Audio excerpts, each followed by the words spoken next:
Yesterday, your armed forces in Latvia fired a warning shot and used tear gas to prevent migrants from crossing from Belarus. Do you believe, Prime Minister, that Minsk and Moscow are instrumentalizing these migrants in order to destabilize your country? I do not believe. I am sure.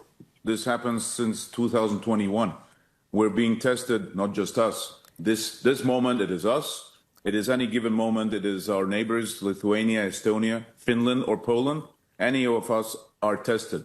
This is a hybrid threat. This is a war threat. That's what Russia does. This is for sure, because we can see that it is not just asylum seekers, what somebody might think of. They are really men, 18 to 25, with criminal past, with all given visas from Belarus. This is all organized from the top level of Russian mob as well. So this is an organized threat towards us to find a weak link. And we all have to do all the measures, take all the measures to prevent that. And why, Prime Minister, do you think that this is intensifying now? Why is Putin deciding to target Latvia in this hybrid war at this moment?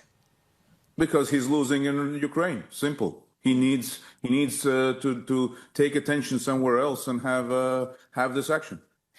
Prime Minister, I want to move on to talk about drones, because the previous government there in Latvia collapsed amid criticism over its handling of incursions.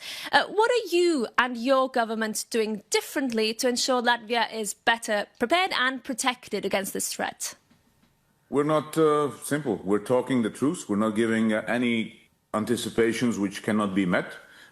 We immediately have, I appointed the defense minister, a professional not just from Latvia, but from the field in Ukraine, who has clear knowledge, clear experience of warfare, what is happening in Ukraine. So getting the best of the best solution for us. So we signed a drone deal with Zelensky. This gives us access to the Ukrainian know-how and implement the umbrella for our skies in the best possible way.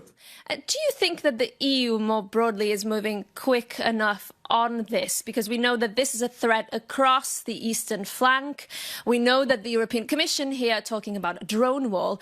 Are you confident that those European initiatives will also work? They will work, but they have to be much faster in speed. You pointed it out really correctly. We are not up to speed. We are not just Latvia. We're investing 5%, above 5, actually 6, above 6% in our defense, clear defense, not some buildings, real defense. But that is even not enough for the outside of European border, so eastern flank. We're defending all Europe, not just Latvia. So this is a matter which has to be whole Europe's matter for the defense. And this is an important point where we all have to be united. And Prime Minister, when it comes to supporting Ukraine, obviously squeezing Moscow's war chest is very important. Yet we have now Greece blocking the latest package of EU sanctions against Russia as it seeks an exemption from the ban on Russian LNG. Does that frustrate you? Well, I've been quite vocal about it, also on my speeches in our closed loop as well of the leaders. We have to understand what is the purpose of the sanctions, why we are doing that, why are we supporting Ukraine? This is number one question prior to anything else. Do we want Ukraine to win? Do we want to support Ukraine so that the bully gets its peace? Or what do we want? Or we want to earn money? So there's a choice. It's not both.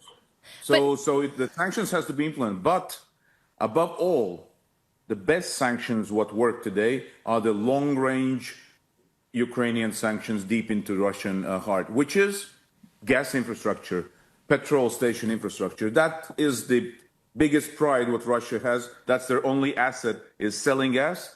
Now the pump versus propaganda, Putin's propaganda is working, because the pump is winning. The pump where people cannot put their gas in their cars. That is the deepest sanction and the deepest signal to the whole society. The latest sanctions package was also meant to include a full EU entry ban on Russian soldiers. Are you disappointed that this has been watered down in these negotiations? I am, because, well, first of all, this is sanction package 21. We should have done it in the first year, not in the 5th year. We're waiting, we're doing all that. Let's see how it works. No, if we want to win, we have to give it. Where was it? Remember, what happened in the first year? We said, oh no, don't shoot over the border. It's going to cause a chaos. It's going to cause... No. What happened? Nothing much has happened.